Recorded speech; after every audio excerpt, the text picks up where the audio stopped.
Good morning everyone. आज 19 जून है तो दैनिक जागरण के राष्ट्रीय संस्कृत न्यूज़पेपर में पीटी मेंस और इंटरव्यू ओरिएंट कौन से न्यूज़ को कवर किया गया है जो यूपीएससी और स्टेट पीसीएस एस्पिरेंट के लिए वो महत्वपूर्ण है। और साथ ही साथ जितने भी गवर्नमेंट कॉम्पिटिटिव एग्जाम आप लोग फिल करते हैं उसमें पीटी फैक्ट क्या है उसको भी हम लोग नज़र डालेंगे। आगे बढ़ने से पहले आप लोग यूट्यूब चैनल को जरूर सब्सक्राइब कीजिए, शेयर कीजिए, सपोर्ट कीजिए, बेल आइकन को भी दबाएं ताकि सभी नोटिफिकेशन सबसे पहले आप तक पहुंचे। और साथ ही साथ कमेंट सेक्शन में आप सुझाव के साथ साथ जो पीटी फैक्ट के प्रश्न पूछे जाते हैं उसके भी उत्तर देने का प्रयास करिएगा। देखिए युक्ति है, इस पर आप लोगों को टेस्ट स्टार्ट हो गया है तो आप टेस्ट ज्वाइन कर सकते हैं। दैनिक जागरण का क्वेश्चन भेज दिया गया है। तो जो वीक में आपको एक दिन पिछले एक हफ्ते के न्यूज़ को जो कवर किया जाता है उससे रिलेटेड आंसर राइटिंग कराया जा रहा है। तो अधिक से अधिक लोग भाग लीजिए। उसके लिए लिंक आपको शेयर किए जाते हैं सभी ग्रुप्स में, टेलीग्राम ग्रुप में, तो आप ज्वाइन करके वहाँ चीज़ों को प्राप्त कर सकते हैं। ठीक है। उसी तरह बीपीएससी आंसर राइटिंग का भी प्रोग्राम चलाया जा रहा है जिसका क्वेश्चन आज आप लोग को 4 से 5 के बीच में सेंड कर दिया जाएगा, जिसका आंसर क्वेश्चन पीडीएफ जो होता है पीडीएफ शेयर करना है। आंसर जो आप लोग लिखिएगा उसका पीडीएफ आप लोग 7 से 8 के बीच में शेयर करना है। युक्ति है इसके ऐप पर शेयर कर दीजिएगा ताकि हम लोग चीज़ों को रिव्यू कर सकें। तो अधिक से अधिक लाभ लेने का प्रयास कीजिए। बहुत से लोग जुड़ रहे हैं तो आप भी जुड़िए और एक नए कॉन्सेप्ट के साथ चीज़ों को कवर करने का प्रयास कीजिएगा। आज 3 बजे आप लोग को दैनिक जागरण न्यूज़पेपर जो है आंसर राइटिंग का जो टेस्ट लास्ट टेस्ट हुआ उसका एनालिसिस कराया जाएगा, क्योंकि कल नहीं हो सका। क्योंकि मैं आप लोग को बताया था मैं सीडीपीओ जो बिहार सीडीपीओ है उसके लिए मॉक इंटरव्यू लेने चला गया था, जहाँ मैं संस्था में जिस संस्था से जुड़ा हुआ हूँ। तो उसके भी आज क्या एक्सपीरियंस हुए आप लोगों को शेयर करूँगा। तो चलिए हम लोग आगे बढ़ेंगे, तब तक बात करेंगे बीच में कभी भी। देखिए कुछ मुद्दे हैं जो हमेशा प्रश्न के तौर पर आपसे पूछे जा सकते हैं। जैसे आप कभी भी सुनते होंगे जब पक्ष विपक्ष के संदर्भ में बातें होती है तो आपातकाल का इतिहास को तुरंत पलटा जाता है। वर्तमान में सरकार जो कर रही है उसको भी राजनीतिक दलों विपक्षी दलों द्वारा उल्टा जवाबी कार्रवाई में बोला जाता है। तो आरोप प्रत्यारोप हमेशा लगाए जाते हैं।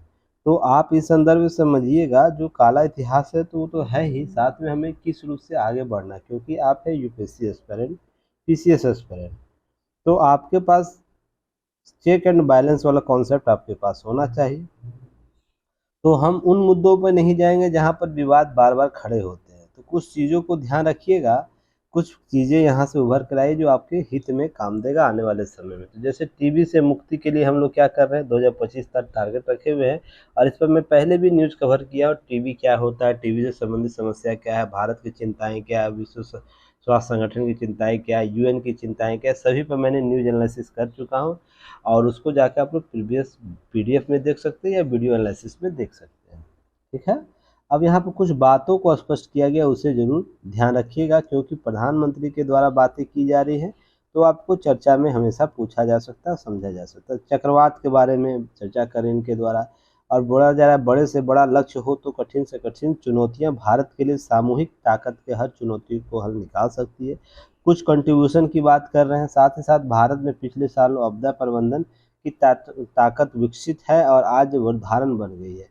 तो आपदा प्रबंधन कैसे काम कर रहा है इस पर भी आप लोग को ध्यान रखना चाहिए। मैंने इस पर पहले भी न्यूज एनालिसिस किया हूँ, आपदा प्रबंधन क्या होता है, सभी चीज़ें कवर की जा चुकी है। कुछ ऐसा पार्ट नहीं है जो आप लोग के पीडीएफ के तौर पर या वीडियो में अवेलेबल नहीं कराया गया। तो अब आप पर डिपेंड करता है कितने न्यूज़ को आप लोग बेहतर तरीके से कैरी फॉरवर्ड करते एग्जाम हॉल तक। ठीक है। नियत साफ हो, ईमानदारी के प्रयास किया जाए तो कोई भी लक्ष्य कठिन नहीं है। तो यहाँ पे भी प्रतिबद्धता की बात की जाती है। तो ये जीएस के पेपर 4 में आपको काम देगा। आगे मैं इस पर चर्चा करूँगा। जस्ट बगल में एक न्यूज़ है जिसको संदर्भ में समझते हुए। तो ऐसी बातें क्यों की जा रही है बार बार, तो ध्यान रखिएगा कुछ चीज़ें हैं ना आपको प्रशासन के लिए हमेशा आवश्यक होती है, जैसे वस्तुनिष्ठता, ईमानदारी, कर्तव्यनिष्ठ, प्रतिबद्धता जैसे शब्द हमेशा आपके आसपास गूंजेंगे। तो इसे जरूर ध्यान में रखिएगा। इस पर हम लोग चर्चा करेंगे। हाल ही में देखिए यहाँ पर नौकरशाही और राजनीति में विश्वास का संकट है। रक्षा मंत्री जो हमारे हैं राजनाथ सिंह, उन्होंने लखनऊ में इंदिरा गांधी प्रतिष्ठान में यह बातें की है। अब ऐसा क्यों हुआ है, इस सब चीज़ों को समझने का प्रयास कीजिए। आपके यूपीएससी के जीएस पेपर 2 और 4 दोनों जगह पूछ सकता है, प्रशासनिक तटस्थता के संदर्भ में। पॉलिटी के पार्ट में भी पूछ सकता है और आपको जीएस पेपर 4 में एथिक्स के तौर पर भी पूछा जा सकता है। तो आपको क्या करना है, दोनों एंगल से चीज़ों को देखना है। अब हम यहाँ प्रयास करेंगे, बीपीएससी वाले क्या करेंगे, आपको पेपर 2 में पूछेगा जहाँ पॉलिटी के सेगमेंट आते हैं। और ध्यान रखिए, इस प्रकार के प्रश्न ज़्यादा इंटरव्यू में पूछे जाते हैं। जैसा कि बहुत से प्रश्न मैंने कल किया जिन बच्चों से, तो मुझे लगता है कि जो चीज़ें आप लोगों को पढ़ाई जा रही है ना, आप उन स्टूडेंटों से आगे हैं। बस आपका क्या करना है, आपका पीटी होना है, मेंस होना, आपका सिलेक्शन रखा हुआ है। रीज़न उसके पीछे यह है कि 10 में से अगर मान लीजिए औसतन 8 से 9 स्टूडेंट कैंडिडेट ऐसे हैं ना जो जवाब ही नहीं दे पाते सही तरीके से। जो कॉन्सेप्ट है, कॉन्सेप्ट जो चल रहा है, जिस अंदर में दिशा परिवर्तन हो रहा है, उस कॉन्सेप्ट पर दे ही नहीं पाते, हवा हवाई की बातें करते हैं। तो समझने का प्रयास कीजिए, जो चीज़ें आप लोग को बताई जा रही है, आप उस कॉन्सेप्ट पर चीज़ों को सामने सर्व कर देते तो आपका सिलेक्शन रखा हुआ है। बस अंतर यह है कि आप इसे कितना जल्दी समझ पाते हैं। क्योंकि कुछ क्वेश्चन है जिस पर आज टॉपिक उस पर भी आया था, जिस पर मैंने कल सवाल किया था, तो उसे समझाऊंगा मैं अभी। तो आप लोग को क्या करना है, नहीं करना है, ठीक है ना। तो ध्यान रखिएगा, राजनीति में नौकरशाही दोनों आज विश्वास पर संकट है। देखिए, राजनीति में भी, प्रशासन में भी लोगों को है ना विश्वास की कमी हो रही है। मैंने कुछ दिन पहले ही आपको बताया था कि लोकतांत्रिक मान्यताओं को जीवंत रखना है तो हमें जो पिलर है ना उसको मजबूत रखना होगा। तो पिलर कौन कौन से हैं, जैसे राजनीति है, लोकतंत्र है, विधायिका है, कार्यपालिका और न्यायपालिका। आप प्रेस देखते होंगे, ये 4 पिलर बोला जाता है, पर इसके अन्य भी पिलर के तौर पर देखे जाते हैं, उसके सब पार्ट के तौर पर। तो ध्यान रखिएगा, विधायिका, कार्यपालिका, विधायिका होगी राजनीति, कार्यपालिका होगी नौकरशाही, और न्यायपालिका तो आप समझ ही रहे हैं। तो पिलर को जितना मजबूत रखिएगा, मैंने कुछ दिन पहले ही बात का चर्चा की, ऐसा नहीं तो आज नई बात बोल रहा हूँ मैं। तो आप लोग समझने का प्रयास कीजिएगा, मैं बार बार ये बात क्यों कहता था कि लोकतंत्र को जीवंत रखना है तो हमारे पिलर को मजबूत रखना होगा, और ताकि लोगों में विश्वास कायम रहे कि हमारे लिए शासन प्रशासन जो कर रहा है उसमें लोकतांत्रिक मान्यताएं जीवंत है। तो मैं ऐसी बातें बार बार बोलता हूँ। देखिए, राजनाथ सिंह के द्वारा भी कल कर दी गई, तो जो चीज़ें बताई जा रही है वो सही एंगल में, सही दिशा में, बस आप इसे कैरी फॉरवर्ड कीजिए, चीज़ें सही हो जाएंगी। अब नौकरशाही काम तो टाल सकते हैं, बहुत से ऐसे काम होते राजनेता कई बार उनके पास, उनके बस में नहीं होता, उनमें भी हाँ कर देते हैं, जबकि नौकरशाही काम को टाल देते हैं। तो आईएएस अधिकारी होने का अहंकार मन में नहीं आना चाहिए। राष्ट्रपति और प्रधानमंत्री को छोड़कर लगभग सभी राजनीतिक पद पर रहते हुए अनेक आईएएस अफसरों के साथ काम किया, जिसमें अनुभव बताता हूँ। इनके द्वारा अनुभव अपना साझा किया गया है कि किस प्रकार से चीज़ों को कवर किया गया। एक सेकंड मुझे समय दीजिएगा, चलिए बंद है, उनको लगा कि मोबाइल ऑन है क्या। तो ध्यान रखिएगा, यहाँ पर क्या बातें की जा रही है, प्रशासनिक कार्यशैली की बात की जा रही है। कि मैंने आपको क्या बताया था कि जैसे ही कैंडिडेट आप अभी आम हैं, आप जैसे ही खास बनते, आपका सिलेक्शन होता है यूपीएससी में, स्टेट पीसीएस में, तो आपके कार्यशैली में 360 डिग्री का बदलाव आता है, जो क्या करता है, जनता से आपको दूर करता है, जनता की नीतियों से दूर करता है, जनता किस प्रकार से डिमांड कर रही है उससे दूर करता है। आप पूरी तरह एक वेल ट्रेंड अफसर बनकर आते हैं। तो यही जो अहम का भाव है ना आप में, वो निरंतर कायम रहे, तो आप देखते हैं कि शासन प्रशासन कहीं ना कहीं धीमा पड़ जाता है लोकतांत्रिक मान्यताओं को स्थापित करने में। इन चीज़ों को समझने का प्रयास कीजिएगा कि आने वाले समय में, या जो लगातार पहले से काम कर रहा है, बहुत सी प्रशासनिक सुधार कमेटियां बनी है जो यह बातें बार बार बोलती है कि नहीं, कार्यशैली में परिवर्तन करने की जरूरत है। तो कुछ दिन पहले मैंने बोला था ना, एसी रूम में बैठकर नियम नहीं बनते, उसके लिए धरातल पर उतरना चाहिए। तो देखिए, संदर्भ वही है कि आप एसी में बैठकर अगर आईएएस स्वयं को समझ रहे हैं, तो इसका मतलब है कि आप में लोकतांत्रिक मान्यताओं को समझे ही नहीं। जनता के बीच जाना, जनता के हित में काम करना, जनता जो डिमांड करे उसको सप्लायर के तौर पर आपकी भूमिका होनी चाहिए। अब उसका आप नीति निर्धारक मत बन जाए, यही बातें की जा रही है ना। तो ध्यान रखिए, यही सब बातें राजनाथ सर के द्वारा किया गया। नौकरशाही जनता की सेवा के लिए, तो उसी भाव के अधिकारी को नेता से काम करना चाहिए। क्या मैंने आपको बात बोला, जो कॉन्सेप्ट है वही है, बस उसमें किंतु परंतु हो सकता है, कोई कम कोई अधिक बता सकता है, पर कॉन्सेप्ट वही है। ठीक है। फिर उसके बाद सिविल सेवा चयनित अधिकारी स्वागत करते हुए उन्होंने वह देश हित में जनता हित में कार्य करने का संकल्प लेकर आगे बढ़े और कोई निर्णय लेने के समय महात्मा गांधी के चेहरे याद रखिए कि रखते हुए दिल से पूछे कि जो कदम उठाने जा रहे हैं उसका समाज के आखिरी पायदान पर खड़े लोगों का इससे इससे व्यक्ति पर क्या प्रभाव पड़ेगा। देखिए मैं यही बातें बार बार बोल रहा हूँ कि जनता है ना, जनता जो आप काम करिएगा कार्य करिएगा, जनता उसी से आकलन करती है। कुछ दिन पहले ही मैंने बताया था, प्रशासनिक अधिकारी जिस तरह जनता के सामने प्रस्तुत होते हैं, राजनीतिक छवि वैसी ही बनती है, सरकार की छवि वैसे ही बनती है। तो ध्यान रखिएगा, पूरा दावेदार आपके कंधों पर होता है, प्रशासनिक कंधों पर होता है कि वो सरकार की छवि को किस तरीके से लागू करवा सके। तो यहाँ पर प्रशासन से यह बात की गई है कि जब भी आप फील्ड में जाइए तो सबसे आखिरी पायदान पर जो लोग हैं उसको सबसे बेहतर प्रबंधन करने की बात करिए। तो ऑटोमेटिक जब आखिरी को आप जाइएगा तो उसके ऊपर वाला जो होगा, लोग होंगे उसके ऊपर वाले, वो ऑटोमेटिक धीरे धीरे इम्प्रूव करने लगेंगे।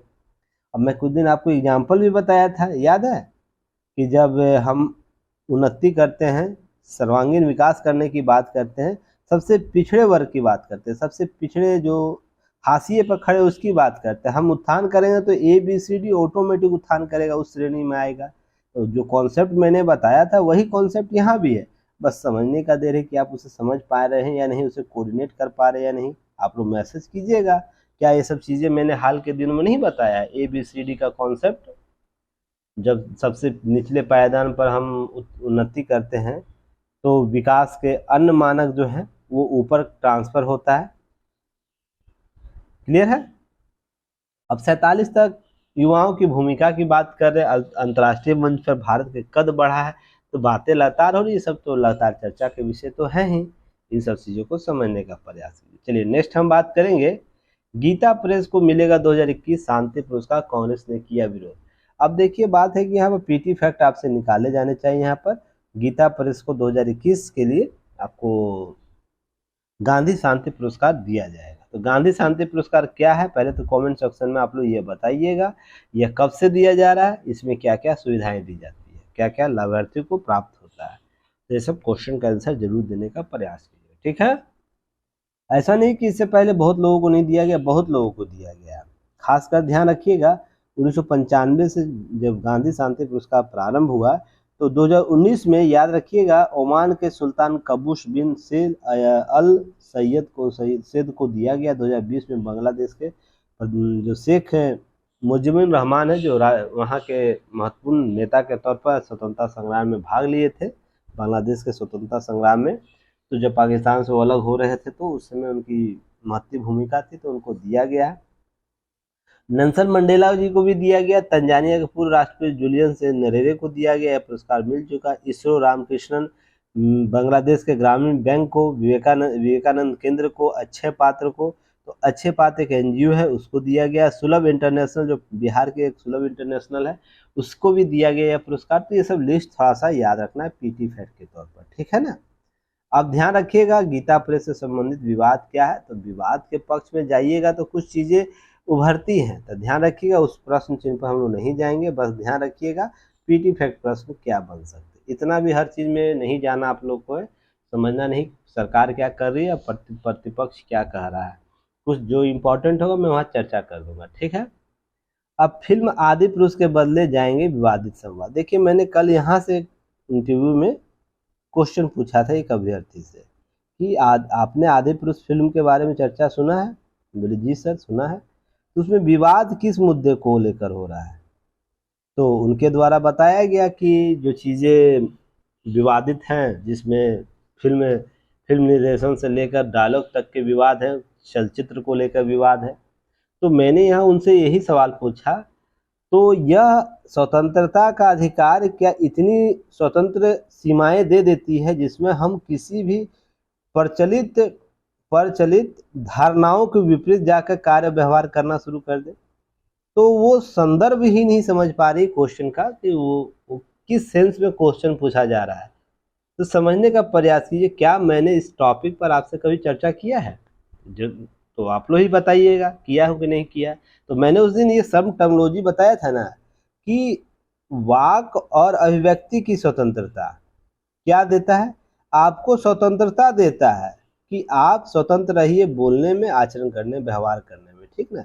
पर इतनी भी स्वतंत्रता की सीमा आपको नहीं दे देता है जिस पर आप किसी प्रचलित मान्यताओं, प्रचलित विचारधाराओं के विपरीत जाकर अपने व्यवहार करना शुरू कर दें। अगर ऐसा करते हैं तो राज्य आप पर युक्तियुक्त प्रतिबंध लगाएगी। देखिए कितना सिंपल क्वेश्चन था, बस कॉन्सेप्ट समझना था, बाकी बातें कर देना था। जहां मैं अभिव्यक्ति आर्टिकल के बारे में चर्चा किया था, तो देखिए आपको 19 अगस्त 2022 के न्यूज एनालिसिस में आपको यह न्यूज कवर किया गया है। और ध्यान रखिएगा इससे संबंधित आपको की नोट्स दिया गया है, जहाँ पर अभिव्यक्ति की स्वतंत्रता क्या, फ्रीडम ऑफ एक्सप्रेशन क्या है, उसकी चर्चा मैं कर चुका हूँ। कैसे ये कार्य करता है इसके संदर्भ में बातें की गई है। भारत में 19 ये क्या कहता है, अधिकार क्या क्या मिले हुए, सभी पर मैंने चर्चा किया हूँ, ठीक है। उसके बाद आपको प्रेस की स्वतंत्रता और पत्रकारिता के विचारों के प्रचार का एक साधन, इसलिए अनुच्छेद 19 से स्वतंत्रता भी शामिल किया जाता है, इसकी बात की। कुछ नोट्स बताए गए थे आपको उस दिन, उस पर आपको ध्यान रखना। अभिव्यक्ति की स्वतंत्रता 4 औचित्य है, जिसमें खुली चर्चा द्वारा सत्य खोज के लिए पहचान की जाती है, आत्मपूर्ति या विकास के एक पहलू शामिल किया जाता है, विश्वास और राजनीतिक दृष्टिकोण को व्यक्त करने का एक कारगर और हथियार माना जाता है इसे, और साथ ही साथ लोकतंत्र में सक्रिय रूप से भाग लेने के लिए व्यापक माध्यम भी माना जाता है। यही बातें की जाती है। जब आप अभिव्यक्ति की स्वतंत्रता का युक्तियुक्त निबंधन के पात्र माने जाएंगे, प्रतिबंध कब लगाएगा सभी पर चर्चा की गई है, किन किन स्थितियों में लगाई जा सकती है, तो मैंने सभी चीज़ों पर चर्चा किया है। उसके न्यायालय के आदेश क्या इस संदर्भ में, इसकी भी चर्चा मैंने किया उस दिन के न्यूज एनालिसिस में। आपको IT एक्ट 66A क्या कहता है, 1919 भाषण की स्वतंत्रता और 21 जीवन के अधिकार दोनों विपरीत थी, तो कैसे उस दिन चर्चा किया था मैंने, ये कैसे विचारधारा विपरीत है। विचार की स्वतंत्रता और अंतरात्मा की अधिकार, अंत और संतोष का अधिकार, स्वास्थ्य परिपक्व लोकतंत्र की आवश्यक तथ्य जो मैंने बताया था कि ये विचारधाराएं क्या, स्वतंत्र लोकतंत्र का एक मानक है, जिसमें हम विचारों की स्वतंत्रता की बात करते हैं, अंतरात्मा के स्वतंत्रता की बात करते हैं, असंतोष के अधिकार की बात करते हैं। तो इसे प्राप्त करने अभिव्यक्ति स्वतंत्रता की आवश्यक सामग्री, ये सब बातें मैंने किया था। और साथ में यह भी बताया था आपको दिन कुछ, जैसे आपको इंदिरा, आपको रानी पद्मावती की मूवी आई थी, उस पर विवाद हुआ था। हाल ही में केरला स्टोरी आया, उसमें भी विवाद हुआ था। बहुत से ऐसे मूवी, उससे पहले आपको कश्मीर फाइल्स को कश्मीर को लेकर आया था मूवी, तो उसमें विवाद हुआ था। कुछ ऐसी मूवियाँ था जहाँ महिलाओं के अधिकार को संदर्भित करते हुए बनाया गया था, उस पर भी मैंने चर्चा किया था। तो मैं यह उस दिन भी बोला था कि आपको ये अधिकार कोई नहीं देता है, आप बोलने और सुनने और आचरण करने के लिए स्वतंत्र है, पर आपको कोई अधिकार नहीं देता है कि प्रचलित जो धाराएं हैं, मान्यताएं, जैसे श्री राम जी का जो किरदार है, हम भारतीयों के मन में कैसे है, माता सीता की किरदार के संभावना क्या, हनुमान जी के किरदार की भावनाएं क्या, वो किस रूप से लोग उसको समझते हैं, किस रूप से उसे पूजा आचरण करते हैं, किस रूप से उसे अपना आदर्श पुरुष मानते हैं। अब उसमें किसी भी प्रकार का छेड़छाड़, आप उसे अपनी वैचारिक दे सकते हैं नाम, वैचारिक स्वतंत्रता दे सकते हैं, कलाकृति की स्वतंत्रता दे सकते हैं, या हम भविष्य में ऐसे विचार प्रस्तुत करने के लिए स्वतंत्र है। अब इसको इस नाम के आधार पर इनका उल्लंघन नहीं कर सकते आप, तो फिर आप सभी चीज़ों का उल्लंघन करना शुरू कर दीजिएगा। युक्तियुक्त प्रतिबंध क्यों लगाया गया, रीजन इसलिए नहीं कि किसी व्यक्ति, उसमें आता है किसी के स्वास्थ्य सेवाओं का हानि नहीं होना चाहिए, राष्ट्र की एकता अखंडता बनी रहनी चाहिए, यही सब बातें की गई है ना, तो आप उसका उल्लंघन कर रहे हैं। तो यही विवाद है जो आपको जवाब उस व्यक्ति विशेष जिसके द्वारा मैं पूछा, कि मेरे द्वारा पूछा गया, तो उसको दिया जाना चाहिए था।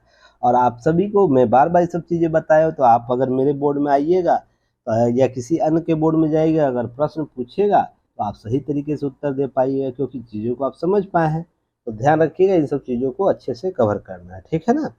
आगे मैं बात करूँगा, ये PT फैक्ट थोड़ा सा ध्यान रखना आप लोग को है। बहुत से चर्चाएं की गई है, कौन से प्रधानमंत्री कितनी बार विदेशी भूमि पे जाकर विदेशी संसदों को संबोधित किए, जिसमें प्रधानमंत्री, वर्तमान प्रधानमंत्री जो PM मोदी है वो सबसे ज़्यादा हो गए, 11 हो गए। उसके बाद 7 आपको मनमोहन सिंह जी के द्वारा किया गया है, इंदिरा गांधी जी के द्वारा 4 बार, जवाहरलाल नेहरू जी के द्वारा 3 बार, अटल बिहारी वाजपेयी जी 2 बार, राजीव गांधी 2 बार, मोरारजी देसाई एक बार, वीपी सिंह एक बार। तो सबसे ज़्यादा लिस्ट पर कौन है? नरेंद्र मोदी के जी के द्वारा सबसे ज़्यादा विदेशी भूमि या विदेशी देशों के संसद को संबोधन करेंगे। अमेरिका क्या कहते हैं, अमेरिका आपको राह बटोरा है कि जल्द से जल्द प्रधानमंत्री भारत का है, तो बहुत सी चीज़ें होंगी, तो यहाँ पर चीज़ों को समझने का प्रयास कीजिएगा। और यहाँ पर देखिए, इस राष्ट्रगान या ओम जयशंकर हर गाने गाई थी एक लेखिका जो वर्षीय मिलबर्न है। उनको संयुक्त राष्ट्र 21 जून को जो मुख्यालय है आपको नॉर्थ लाइन मोदी के साथ 9वें अंतर्राष्ट्रीय योग दिवस पर उनको अवसर दिया जाएगा गाने का।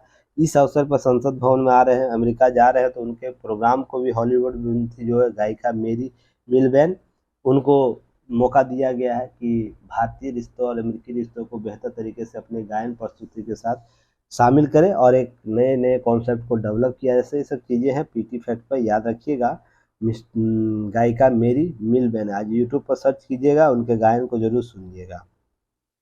लीजिए, एक और कॉन्सेप्ट आपके लिए सही हो गया। मैं बार बार इस पर बात कर रहा था कुछ वक्त से, कुछ महीनों से, तो लीजिए एक और कॉन्सेप्ट आपका 100% सही होता नज़र आ रहा है, जिसे समझने का प्रयास करेंगे। बाजरा को बढ़ावा देने से संयुक्त राष्ट्र ने की प्रशंसा। अब यूपीएससी के जीएस पेपर 2 सरकार की नीतियां अंतर्राष्ट्रीय संगठन के बारे में बात की जाती है।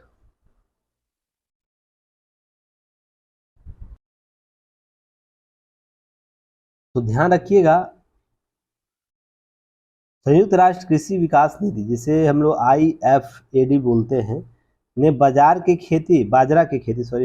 खेती प्रोत्साहित करने भारत की सराहना की है। तो कुछ दिन पहले ही मैंने बताया था कुछ ऐसे क्षेत्र है जिस पर यूएन भारत के सपोर्ट में आता है। तो यहाँ पर देखिए कुछ अंश आपको मिलेंगे जहाँ पर भारत के विदेश नीति की प्रशंसा वैश्विक मंच पर की जा रही है। तो देखिए, तो यहाँ पर 18 लाख टन जो 18 देशों को भेजा गया इस क्रम में जब विश्व खाद्य संकट से गुजर रहा था। तो भारत की वैश्विक नेतृत्व में प्रतिबद्धता को दर्शाता है कि वो बार्गेनिंग उस दौर में नहीं करता। मैंने आप लोग को याद है चीन के संदर्भ में बातें की थी, अगर भारत और चीन का विकल्प विश्व को ढूंढना होगा तो सबसे ज़्यादा विश्वास किस पर किया जाएगा? भारत पर किया जाएगा। मैंने कुछ बातें बोली थी, इसका रीज़न उसके पीछे यही है कि जो भारत विदेश नीति का प्रयोग करता है, तकनीक जो विदेश नीति प्रयोग में जो तकनीक उपयोग करता है वो विश्व में विरले है, ठीक है ना। यहाँ पर हम लोग बार्गेनिंग नहीं देखते, हम लोग सार्वभौम संप्रभुता की बात करते हैं, वसुधैव कुटुंबकम की बात करते हैं और सबों के हितों की बात करते हैं, सर्व हितायों की बात करते हैं। तो उसी क्रम में समझने का प्रयास कीजिएगा कि जब यूएन के मंच से जो लोग बोलते हैं, बातें करते हैं, तो उन सब चीज़ों को समझने का प्रयास कीजिएगा। अब 20 देशों के अध्यक्ष के रूप में भारत वैश्विक खाद्य संगठन G20 देशों अध्यक्ष हो रहा, व्यवस्था सुधार महत्वपूर्ण सहयोग दे सकता है। भारत अपने प्राथमिकता वाले क्षेत्रों में संयुक्त राष्ट्र संस्था के साथ मिलकर कार्य कर सकता है। ऐसी बात इनके द्वारा की गई जो प्रमुख अल्बोरा लारियो है उनके द्वारा। अब संयुक्त राष्ट्र भारत के उस निर्णय की सराहना करता है जो जिसके तहत उसने खाद्यान्न की किल्लत झेल 18 देशों के वर्ष 2022 में 18 लाख टन गेहूं भेजा था, जहां विश्व पर खाद्य संकट के दौर से गुजर रहा था, तो उस दौरान इसके द्वारा भेजा गया। अब देखिए, जो यह संस्था है IFAD, संयुक्त राष्ट्र के अंतर्गत कार्य करने वाली वह संस्था जो दुनिया के गरीबों, भूख खाद्य असुरक्षा से जुड़े देश के बेहतरी के लिए काम करता है, व्यवस्थाएं करता है, परियोजनाएं चलाती है, ठीक है ना। तो इसके लिए ये सब चीज़ें याद रखनी है आपको। साथ ही साथ याद रखना है, इसकी प्रशंसा की जानी चाहिए। विश्व के खाद्य संकट से बचाने के लिए भारत बाजरा खेती के लिए उसके उपयोग के लिए प्रोत्साहन देता है। बाजरा पोषक तत्वों के पर्याप्त मात्रा में गरीब देशों से बहुत उपयोगी साबित होता है। ये सब बातें की गई है। श्री अन्न का कॉन्सेप्ट जो भारत द्वारा दिया गया है, देखिए आने वाले समय में इसकी भी प्रशंसा की जाएगी, क्योंकि श्री अन्न सभी मोटे अनाज को बढ़ावा देने की बात कर रहा है। हर इसी के लिए अंतर्राष्ट्रीय 2023 में मोटे अनाज का वर्ष भी घोषित किया गया है। तो आने वाले कुछ समय में आप देखेंगे इसकी भी प्रशंसा वैश्विक मंच पर होने वाली है, क्योंकि भारत जिस तरीके से इसे प्रोड्यूस कर रहा है, जिसे उसे लागू कर रहा है, वो सराहनीय कदम के तौर पर देखा जा रहा है, ठीक है ना। देखिए, मैं जो बात पहले बोलता था, कुछ दिन पहले ही बोला था आप लोग से कि अब दौर ऐसा आ गया है जहां पर वैश्विक मंच ही भारत को उन मंचों में शामिल करने के लिए अपना प्रोत्साहन बात करेगा या तो उसे शामिल करने के लिए उत्प्रेरक कार्य करेगा। मैंने कुछ दिन पहले ही चर्चा किया था, कमेंट सेक्शन में बताइएगा हाँ या ना। इससे संबंधित टॉपिक पर चर्चा किया कि नहीं, कि जो यूएन की बात हो रही है तो आने वाले कुछ ही समय में यूएन जैसी संस्था ही खुद इसे अडॉप्ट करने की बात कहेगी। भारत अब नहीं कहेगा भारत तो कह ही रहा है ना। भारत अब प्रेशर नहीं देगा कि हमें शामिल करो बार बार, क्योंकि यह वैश्विक ओरा इतना बढ़ा लिया है भारत कि इसके संदर्भ को समझने का प्रयास कीजिएगा और सभी मिलकर जो भी इसके प्रतिद्वंदी के तौर पर खड़े होते हैं उन मंचों पर उनका विरोध प्रदर्शन किया जाएगा। और जिनका विरोध किया जाएगा वो भी ध्यान रखिएगा, कुछ वक्त और गुजर जाने दीजिए, उनके पास भी विकल्प नहीं होगा कि भारत को बिना सपोर्ट किए हम आगे बढ़ जाएंगे। जिसमें चीन की बात होती है, पाकिस्तान की बात होती है, क्योंकि अगर ये बार बार ऐसा करेंगे तो वैश्विक मंच पर इनकी तूतू होगी हमेशा। क्योंकि विश्व के सबसे बड़े जनसंख्या और देश की आप अवहेलना कर रहे हैं, उनके नीतियों का अवहेलना कर रहे हैं, या तो फिर उसके लोकतांत्रिक स्वरूप का आप नहीं समझ पा रहे हैं। जब इस प्रकार से बार बार मदद करेगा इंडिया फिर भी आप उसे नहीं समझ पा रहे, इसका मतलब आपके विदेश नीति, आपके वैश्विक दायित्व के प्रति आपका संदेह, ऐसी बातें की जाएंगी तो ऑटोमेटिक उस दिन भी यह मजबूर हो जाएगा कि नहीं, भारत को सपोर्ट करना पड़ जाएगा। देखिए उसी बात के संदर्भ में यहाँ समझने का प्रयास कीजिए जो बातें की गई है। अगर पुरानी व्यवस्था को न बदला जाए गया तो आने वाले समय मुश्किलों से भरा हो सकता है। इन मुश्किलों से बचाव के में भारत महत्वपूर्ण भूमिका अदा कर सकता है। बताइए, मैं ये लाइन आपको समझाया था या नहीं समझाया था? ये जो लाइन लिखा हुआ है, मैंने बोला था कि यूएन ही अगर नहीं मानेगा इसको शामिल करने के लिए कुछ वर्षों के अंदर, यूएन पर ही प्रश्न चिन्ह खड़ा हो जाएगा कि यूएन की गठन क्यों किया गया था।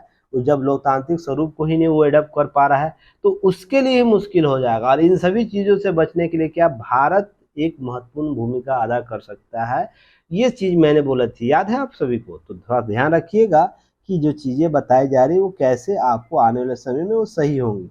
बस आप लोग कितना कैरी फॉरवर्ड करते हो वो आप पर डिपेंड करता है। नहीं तो कहानियाँ तो बहुत है विश्व में, भारत में टीचर बहुत हैं आपको पढ़ाने के लिए, स्टूडेंट भी बहुत है पढ़ने के लिए। बस एग्ज़ाम में कौन क्रैक कर रहा है एग्ज़ाम, कौन सा स्टूडेंट एग्ज़ाम क्रैक करा, ये इम्पोर्टेंट होता है। जितने लोग हैं उनकी वैल्यू नहीं है, एग्ज़ाम कितने लोग क्रैक कर पा रहे हैं अच्छे नंबर से उनकी वैल्यू है। ठीक है ना?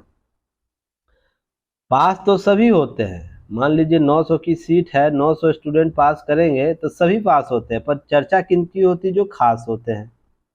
और मैं आप लोग को खास की श्रेणी में देखना चाहता हूँ, आम की श्रेणी में नहीं। तो कितनी मेहनत की जा रही है उसके पीछे का मूल मकसद यही है कि टॉप 10 में, अब टॉप 5 में हमारे स्टूडेंट लिस्ट में हो।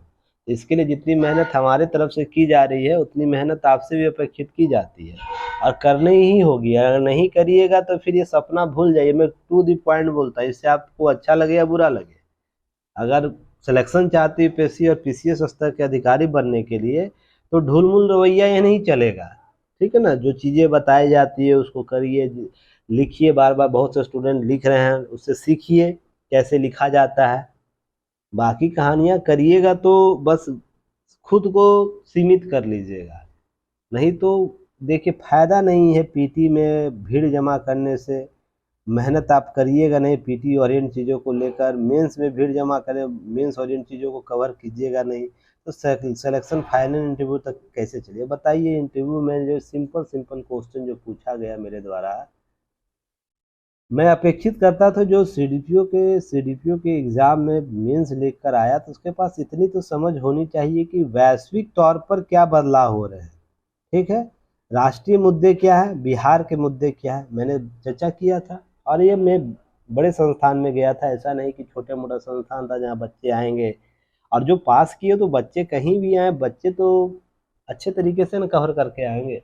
इसका मतलब ये है कि रटे रटाए चीज़ों को कवर करके आ रहे हैं। और आयोग अब बहुत चेंज हो चुका, वो यूपीएससी का हो या स्टेट पीसीएस बीपीएससी हो, यूपी पीसीएस का, रटे रटाए स्टूडेंट से बाहर आना चाहता है बाहर रखना चाहता है उनको। ध्यान रखना, समझ में आइएगा तो कॉन्सेप्ट समझिए। और ऐसा नहीं कि मैं ही ऐसा सवाल करता, तो मेरे साथ जो भी बोर्ड मेंबर थे पूर्व आईएएस थे उनके द्वारा भी यही सवाल किया जा रहा है।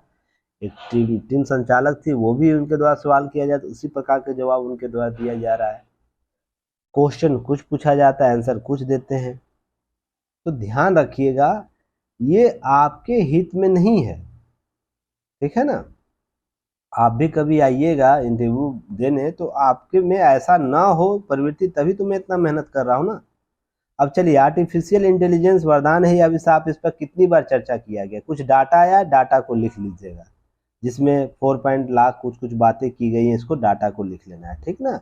2030 से 2060 के बीच काम स्वचालित तरीके से होने का अनुमान है, ऑटोमेटिक चीज़ें, चैट जीपीटी की चर्चा की गई है। यहाँ पर देखिए बहुत सिंपल तरीके से, जैसे मैंने पूछा था इसी से क्वेश्चन, एक क्वेश्चन 3-4 क्वेश्चन आज टैली हो गए पेपर से, जो मैंने क्योंकि मैं करंट अफेयर्स के तौर पर ही इंटरव्यू बोर्ड में शामिल हुआ था, तो करंट तो बनता है।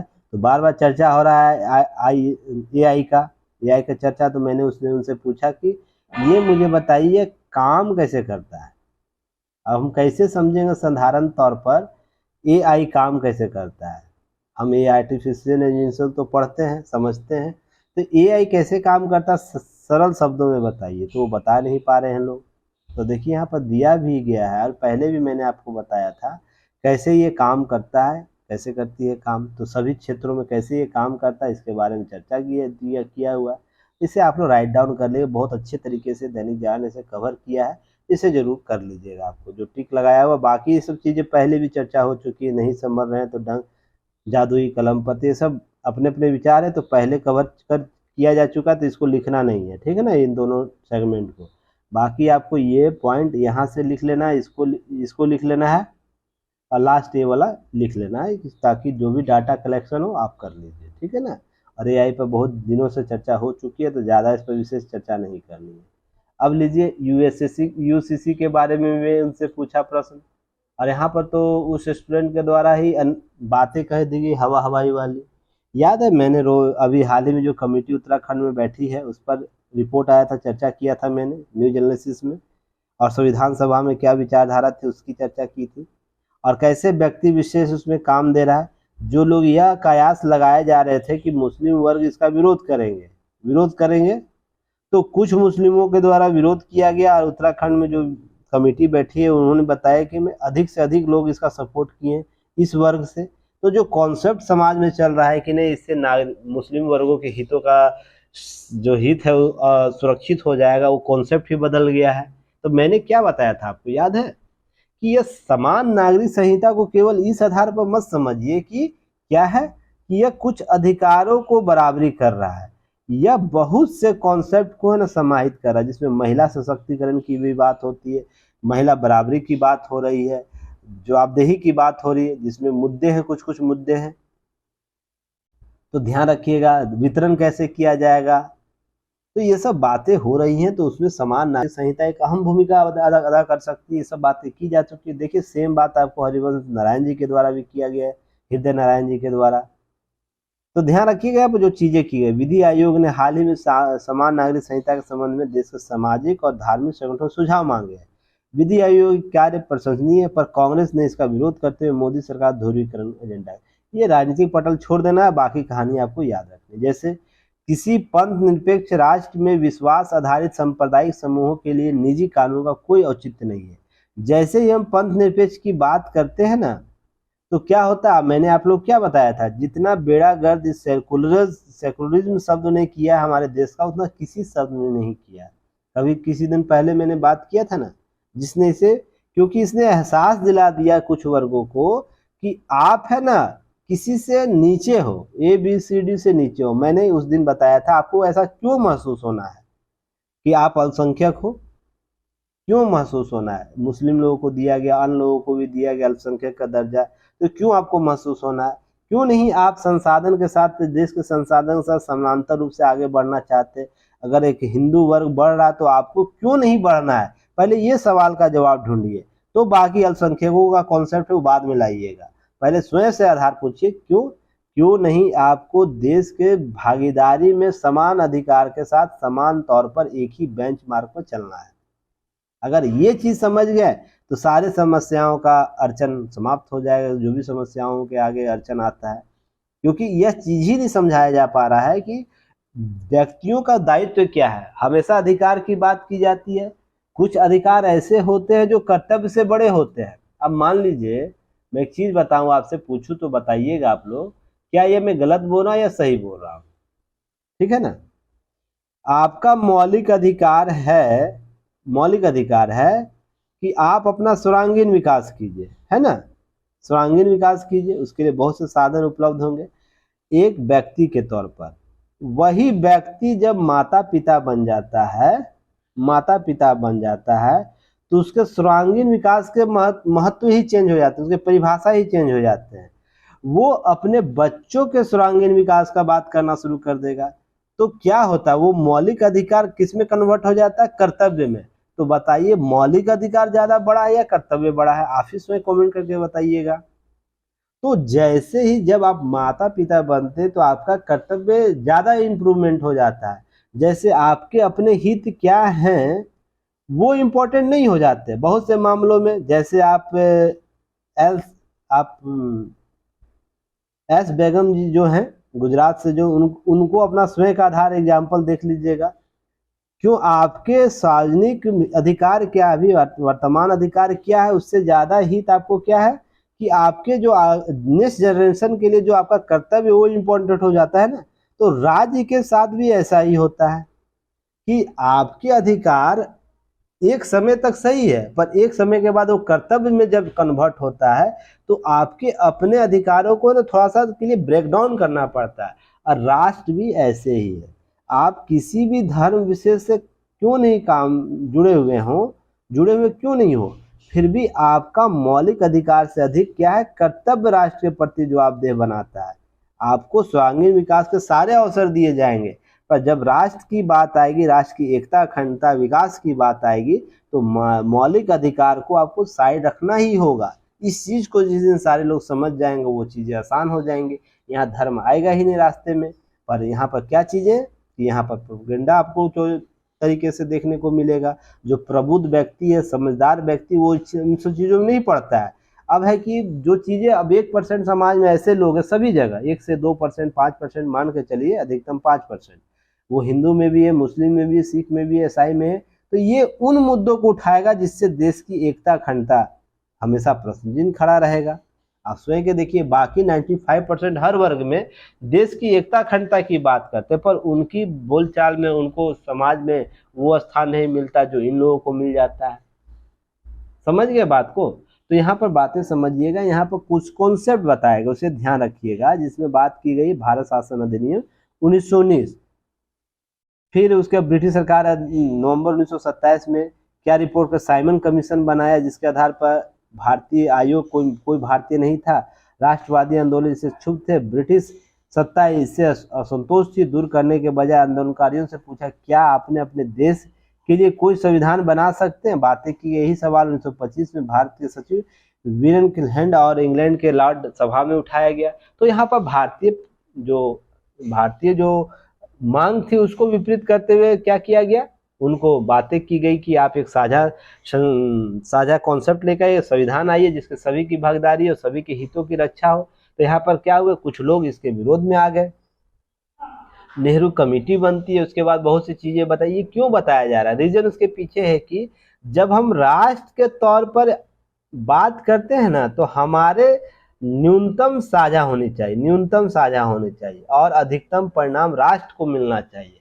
नहीं तो ये जिस दिन वो चैलेंज दिया था विदेशियों के द्वारा, इसको पता था कि भारत में ऐसे बहुत से वर्ग हैं, दोनों में, हिंदू मुस्लिम सभी में, कि ये करता है कि ये राष्ट्रीय हित की बात करेगा ही नहीं, ये अपने व्यक्तिगत हित की बात करेगा। और नेहरू रिपोर्ट के बाद जो आचरण व्यवहार में आया वो आपको पता है सारे लोगों को कि कैसे वो।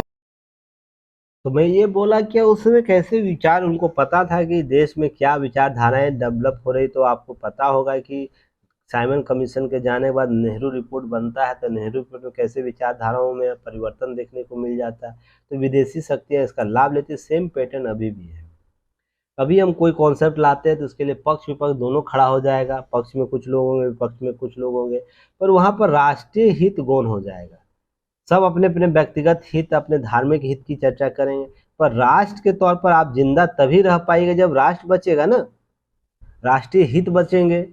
इस चीज को समझने का प्रयास कीजिएगा। तो यहीं पर आपको कुछ विचारधाराएं देखने को मिलती, तो आप इसे देख लीजिएगा जो चर्चाएं की गई है। कुल मिलाकर यह बात होती है कि जब राष्ट्र की विविधता में राष्ट्र एकता राष्ट्र की प्रकृति हो, तो वहाँ पर बातें हो जाती गौण, जो मैं आपको बात बोल रहा हूँ, राष्ट्रीय विविधता में एकता की बात की जाती है। तो ये सब चीज़ें ध्यान में रखनी है, और जो चीज़ें आपको है समझनी है बस इस ट्रांसपेरेंट के तौर पर, कि लागू करने से पहले जनता के हितों को समझना जरूरी है, पर जनता को भी ये समझना जरूरी है कि उसके लिए आवश्यक क्या है, राष्ट्र हित या व्यक्तिगत हित। ठीक है ना। चलिए आगे मैं बात करूंगा चीजों को लेकर। अमीर किसान उठा रहे अधिकतम लाभ, एमएसपी जो हाल ही में आया है, तो नकारात्मक पक्ष, पॉजिटिव बातें तो बहुत की गई थी उस दिन, नेगेटिव बातें हैं, नेगेटिव पॉइंट है, यहाँ से प्रश्न आप उठा सकते हैं, बहुत अच्छी से चर्चा की गई है, जिसमें कुछ बातों को रखी गई है। ठीक है ना। जिसमें आपको याद रखना चाहिए कि 4 लाख करोड़ रुपए सब्सिडी की गुणगान किया जाता है, जो वास्तव में है ही नहीं। वास्तव में संपूर्ण जोत भूमि का लगभग 90% हिस्सा सबसे अमीर 5% किसानों के पास है। यह हकीकत है कि हम जो किसान, जो हमारे सीमांत किसान, उससे नीचे किसानों के पास जोतों की संख्या आकार कम है, पर बृहद किसान जो हमेशा एमएसपी का लाभ ले लेता है, वो बृहद किसान श्रेणी में आता है, जिसके पास अधिक संसाधन है, पहुंच स्थापित कर पाता है वो मंडियों तक। तो ये सब चीज़ें आपको बताएगी। वस्तुतः हमारे देश में किसानों को टुकड़ों की भूमि मिलती है, जैसे में उनकी भूमि लगभग 10वां हिस्सा कई कारणों से बर्बाद हो जाता है, उनका 10वां हिस्सा जो होता है बर्बाद हो जाता है। यह हमारी सामाजिक वित्तीय विफलता का साबित करता है। बिजली, उर्वरक, सिंचाई जैसे सब्सिडी अब अन्य प्राथमिक बढ़ावा देते हैं, यह सरकार के कृषि व्यय पर हावी हो जाता है। सब्सिडी फंड की बात की जाती है, यह क्या होता है, जीवित रहने के लिए, न कि आपको विकास के लिए। यह ध्यान रखना होगा। सब्सिडी जो दी जाती है विकास के लिए नहीं होती, वो किसानों को जीवंत रखने के लिए। अर्थात मान लीजिए आपकी कोई फसल में उत्पादन में कमी हो गई, उसको बराबर रखने के लिए सब्सिडी दी जाती है। मैंने उस दिन भी चर्चा किया था। तो याद होगा आप सभी लोग को, जो एमएसपी दी जाती है, अर्थ उसका यह है कि मिनिमम सपोर्ट प्राइस होता है, अर्थात न्यूनतम दिया जाता है, अधिकतम तो दिया नहीं जाता है। तो जिस दिन अधिकतम दिया जाता तो ना लाभ होगा, न्यूनतम में आप लाभ कमाइएगा। ये सब बातें की जा रही है और होना भी चाहिए, क्योंकि यह सरकार सब्सिडी कार्यक्रम केवल किसानों के अस्तित्व को बचाए रखता है। अर्थात विषम परिस्थितियों में किसान को इतनी मुआवजा तो मिल ही जाएगी जितना मिनिमम सपोर्ट प्राइस में तय की गई है, और विकास से आगे नहीं बढ़ते। और ये मिनिमम आपको प्राइस उसे विकास के अन्य साधक को नहीं बढ़ाने देते। तो क्या होना चाहिए, तो हमें नीतियों में परिवर्तन करने की बात की जा रही है, बहुत सी चीज़ें की गई जो आपको जानकारी रखनी चाहिए। ठीक है। न्यूनतम समर्थन मूल्य है, तो सरकार के हस्तक्षेप ज़्यादा हो रहे हैं, तो इसमें बाजार में विकृतियाँ आ रही, कीमतें असंतुलित हो रही, ये सब बातें की गई है। ये पक्ष है, एक पक्ष ये भी है, तो इसे ध्यान रखना। नेगेटिव जब बात करेगा एमएसपी के नकारात्मक प्रभाव क्या क्या है, तो वहाँ पर ये सब पॉइंट आप पुट कर सकते हैं, ताकि आप चीज़ों को समझा सके। उसके बाद देखिए, सरकार आवश्यकता से लगभग 30% से अधिक गेहूँ, 45% अधिक चावल खरीदता है। इसमें अधिकांश हिस्सा या तो एफसीआई को चला जाता है, गोदाम में सड़ जाता है, या फिर लीक हो जाता है। ठीक है। और हर बिचौलिया कृषि परिस्थितिक तंत्र में अधिकांश स्थानीय अधिकारियों से संबंध होते जुड़े होते, जो इस प्रकार के चीज़ों को मिस बैलेंस करते। ठीक है ना। इन सब चीज़ों को ध्यान रखना है। और भी बातें की गई है, जहाँ पर सकल घरेलू उत्पाद लगभग 7वें हिस्से के रूप में योगदान करता है, वही अर्थव्यवस्था किसी मजबूत को किसानों को 50% योगदान कर रहा है। तो सब बातें की गई, थोड़ा सा देख लीजिए। 16 राज्यों में एक अध्ययन किया गया, बताया गया है कि पारिस्थितिकी तंत्र में किसान, वर्तमान कृषि पारिस्थितिकी तंत्र में किसान कम भुगतान और व्यापक रूप से संशोधित प्रवासी श्रमिकों को आय के तालमेल में बिठाने में 20 साल लग जाएंगे। अर्थात हम अगर बराबरी की बात की जाएंगे तो उसमें 20 साल लग जाएंगे वर्तमान किसान को बराबरी के कैटेगरी में लाने के लिए। तो इस तरीके से क्या है कि हम नीतियों को परिवर्तित कर सकते हैं, बातें की जा रही है। अब सब्सिडी युक्त कब होगा, कब हो सकता है, उसकी बात की जा रही है। तो यह लाभ केवल संपन्न किसानों को मिलता है, छोटे किसानों को नहीं मिल रहा, प्रसाद संसाधन नहीं है, उनकी बाजार क्षमता सीमित है। ये सब बातें की गई है। अब ध्यान रखिएगा, पूंजीगत व्यय अच्छी तरह से पंजीकृत और स्थापित किसानों को प्रतिस्पर्धा करनी पड़ती है। यह समस्या भी एक विकट समस्या है। बड़े किसानों से प्रतिस्पर्धा करनी पड़ती है, पंजीकृत किसानों से पंजीकृत करनी पड़ती है। तो देखिए, कुछ ढांचागत बदलाव करने की बात की जा रही है, तो इसे जरूर अपनाया जाना चाहिए सरकार को। आपातकालीन व्यय, पारिवारिक विभाजन आदि जो अगली पीढ़ी तक हस्तांतरित होगी। सीमांत किसान एक पीढ़ी अंतराल अपनी जमीन खो देता है, तो ये भी एक समस्या है। मान लीजिए किसी सीमांत किसान को विवाह कराने अपनी बेटी को, तो उसके लिए दहेज देना होता है। दहेज क्या है, ये अप्रत्यक्ष रूप हमारे जीवन शैली में शामिल है। माने या ना माने, कितना कानूनी बन गया, दहेज कौन नहीं देता है। अब नए नए रूप में इसका नाम दे देता है लोग। तो ध्यान रखिएगा, ये भी एक समस्या है। तो अपनी भूमि को ही बेच कर अपनी बेटी का ब्याह करता है, शादी करता है। तो ये भी एक समस्या है कि उसके पास अनेक अन्य साधन नहीं है, तो अपने मूल साधन को वो बेचता है। तो ये भी एक समस्या के तौर पर है, तो इसे सुलझाना चाहिए। ये सब बातें की गई। कुल मिलाकर जटिल प्रक्रिया एमएसपी है, तो उसे सरल और सहभागी बनाने का प्रयास किया जाना चाहिए। अब ध्यान रखिएगा, राज्य सरकारें इसकी बराबरी करने का प्रयास करती है। लगभग 1.2 लाख करोड़ रुपये प्रदान किए जाते हैं। इसका 2/3 बिजली सब्सिडी होता है। बहुत सी बातें की गई हैं कृषि सब्सिडी के तौर पर। तो ध्यान रखिएगा, क्या रखना है कि आपको कि सब्सिडी का उचित मानक कैसे तय किया जाए, उचित मानक कैसे किया जाए, मिनिमम सपोर्ट प्राइस पर या अधिकतम अधिकतम सपोर्ट प्राइस पर। तो इसके लिए सरकार को पुनः विचार करने की जरूरत है। इस एंगल से अगर आपसे नेगेटिव प्रश्न पूछे कि एमएसपी के क्या नकारात्मक प्रभाव, इसमें क्या सुधार की आवश्यकता हो सकती है जो किसानों को अधिकतम लाभ अधिकतम लाभ हो, तो इसमें कुछ कुछ विकल्प आप दे सकते हैं। जिसमें हो सकता है ये भी बात बोलेंगे कि हम वाणिज्यिकरण फसलों का जल्द से जल्द करें। जल्द जैसे श्री अन्न वाला कॉन्सेप्ट है, उसमें हम उसके लिए किसानों को प्रोत्साहित करें, उसको उचित तरीके से उनके खेती के लिए बढ़ावा दे सके। साथ ही साथ हम क्या कर सकते हैं, कृषि के आधुनिकीकरण में जो बाधाएं हैं उसको दूर कर सकते हैं। जोतों का आकार बढ़ाने के लिए प्रक्रिया अपनाए जाने से सामूहिक कृषि को बढ़ावा देना चाहिए। सब बातें की जा सकती है, पर ग्राउंड लेवल पर ही हो पाएंगे। ऐसे नहीं कि बस बोल देने से ये हो जाए कि कृषि का सामूहिकीकरण करना। सभी यहाँ छोटे छोटे 1 इंच तो जमीन छोड़ता ही नहीं है। अब ऐसे ऐसे जमीन होते हैं, देखिए ऐसे ऐसे जमीन होते हैं, आप जमीन जाएंगे देखेंगे ऐसे ऐसे जमीन होते हैं। अब इसको एक तरीके से ज़मीन को सही तरीके से मानकीकरण करने की ज़रूरत है, या एक जगह इकट्ठीकरण की ज़रूरत है। ये सब के लिए धरातल लेवल पर कॉन्सेप्ट लागू करने होंगे, तो ही अधिकतम लाभ प्राप्त हो सकता है। अब बहुत से किसान क्या होते हैं, एक ज़मीन आपको इसका, एक किसान का एक ज़मीन यहाँ है, तो एक ज़मीन यहाँ, एक ज़मीन यहाँ, एक ज़मीन यहाँ पर है। अब वो चारों तरफ परेशान होता है बेचारा कृषि करने के लिए। अब ये दूरी हो जाता है, 3 से 4 किलोमीटर का दूरी हो जाता है, तो अपने जोत के साधनों के साथ वो सारे संसाधन के यहाँ से वहाँ तक ले जाता है, और चारों जगह अलग अलग तरीके से खेती करना पड़े। तो एक समस्या ये भी है। तो उसे एक जगह, कहीं एक ही जगह पर संतुलित किया जाए। अब सारी ज़मीन मान लीजिए 5 ही कट्ठा उसका ज़मीन, 5 बीघा ज़मीन है, तो उसे क्या करना है, एक जगह करने की ज़रूरत है। या न्यूनतम तो किया ही जा सकता है ना, आधा आधा इसको इधर कीजिए, आधा आधा इसको इधर कर दीजिए, जैसे भी कॉन्सेप्ट हो। एक जगह इकट्ठा जमीन होगा तो संसाधन कम खर्च होंगे, उत्पादन ज़्यादा होगा, ये व्यवस्था हो सकता है। किसान अतिरिक्त अतिरिक्त जो कार्यबल उसको लगता है वो कम हो जाएगा। तो सब बातें की जा सकती है, ठीक है ना। तो चलिए, आप लोग जल्द से जल्द फिर जुड़िएगा। टेस्ट सीरीज का क्वेश्चन शेयर कर दिया गया दैनिक जागरण का, आप शेयर कीजिए और कुछ चीज़ों को ध्यान रखिएगा। और साथ ही युक्ति है, इस पर भी सीडीपीओ का मॉक इंटरव्यू लाइव चल रहा है, तो आप उसमें भाग ले सकते हैं। जो इच्छा हो तो ऐप डाउनलोड करके मैसेज चैट बॉक्स में कर दीजिएगा कि मैं इंटरव्यू का कैंडिडेट हूँ, तो आपसे टीम कनेक्ट कर लेगी, ठीक है। तो फिर हम लोग मिलते हैं। धन्यवाद, जय हिंद।